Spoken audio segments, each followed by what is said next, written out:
Hello అండి, నమస్తే. ఈరోజు మనం పీతల కూర ఎలా చేసుకుందామో చూద్దాం. నేను 1 కేజీ పీతలతో ఈ కర్రీ చేస్తున్నాను. పీతల్లో 3 టేబుల్ స్పూన్ కారం, 2 టేబుల్ స్పూన్ ఉప్పు, 1/2 టేబుల్ స్పూన్ పసుపు వేసి కలుపుకుని పక్కకు పెట్టుకోండి. ఇప్పుడు నీళ్ళలో ఒక పెద్ద నిమ్మకాయ అంత చింతపండు వేసుకుని ఒక 10 నిమిషాలు నానబెట్టుకోండి. ఇప్పుడు మనం మిక్సీ వేసుకోవడానికి 1 స్పూన్ ధనియాలు, 1/2 స్పూన్ జీలకర్ర, 6 లవంగాలు, కొంచెం పట్ట, 15 నుంచి 20 వరకు వెల్లుల్లిపాయ రెబ్బలు, అల్లం వేసుకుని మిక్సీ చేసుకోవాలి.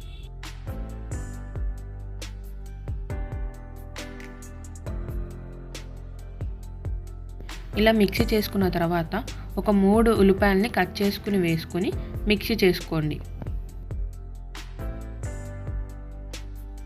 ఇప్పుడు స్టవ్ మీద ప్యాన్ పెట్టుకొని తగినంత ఆయిల్ వేసుకోండి.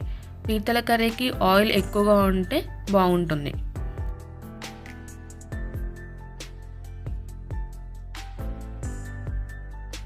ఆయిల్ వేడైన తర్వాత మనం ఇందాక పేస్ట్ చేసుకున్న దాన్ని వేసుకుని ఫ్రై చేసుకోవాలి.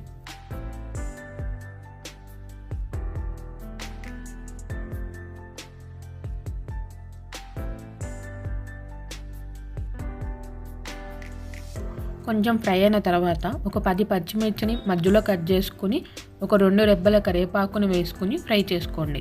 ఫ్రై అయిన తర్వాత మనం ముందుగా కలుపుకుని పెట్టుకునే పీతల్ని వేసుకుని కలుపుకోండి.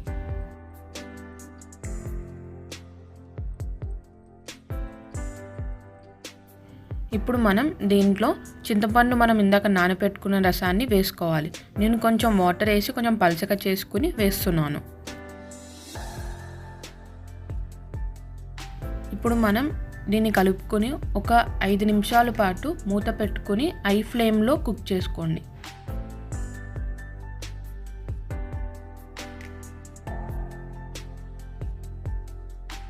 ఇప్పుడు మూత తీసి కొత్తిమీర వేసుకుని ఒక 10 నిమిషాల వరకు మీడియం ఫ్లేమ్లో కుక్ చేసుకోండి.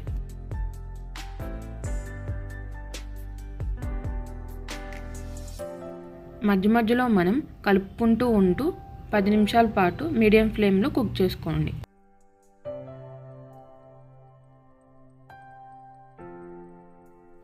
అంతే అండి, పీతల కూర రెడీ అయిపోయింది. ఇలా ఒకసారి మీరు ట్రై చేసి కమెంట్ సెక్షన్లో ఎలా ఉందో చెప్పండి.